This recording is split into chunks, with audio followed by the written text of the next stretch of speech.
So ஒரு பெட்டியை clean பண்ணோன்னா 2 வேலை இருக்குது. ஒன்று, பெட்டியை நவுத்தி வைக்கணும். நவுத்தி வைக்கிறதுக்கு எல்லோரும் இதை எடுத்து கீழே வைப்பாங்க. ப்ராக்டிக்கலாக பார்த்தோம்னா நம்ம இதை எடுத்து இங்கே கீழே வச்சு பண்ணும்போது எறும்பு அதிகமாக இருக்கிற இடத்துல பண்ண முடியாது. ஸோ இந்த மாதிரி ஒரு ஸ்டாண்ட் பை ஸ்டாண்ட் வந்துட்டு கையில் இருக்கணும்.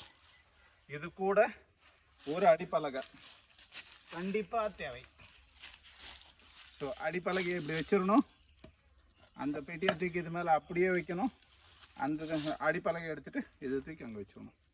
ஸோ இப்படி தான் பண்ண முடியுமே தவிர எல்லோரும் சொல்கிற மாதிரி கீழே எடுத்து வச்சுட்டு பண்ணுறோம் அப்படின்னாக்கா எக்ஸ்பீரியன்ஸ் ஆனவங்களுக்கு தெரியாது. ஆனால் புதுசாக பண்ணுறவங்களால ப்ராக்டிக்கலாக ஒருத்தராக பண்ண முடியாது. மினிமம் 2 பேர் தேவைப்படுது. ஸோ ஒருத்தராக பண்ணணுன்னா இந்த மாதிரி சப்போர்ட் சிஸ்டம் இருக்கணும். நமக்கு எந்த இடத்துக்கு போகிறோமோ அந்த இடத்துல ஒரு ஸ்டாண்ட் கண்டிப்பாக தேவை.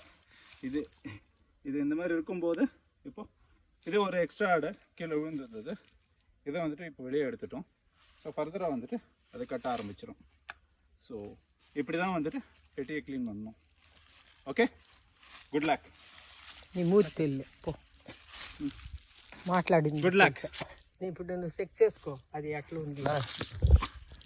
Good luck. స్టాప్ చేయ అక్కడ.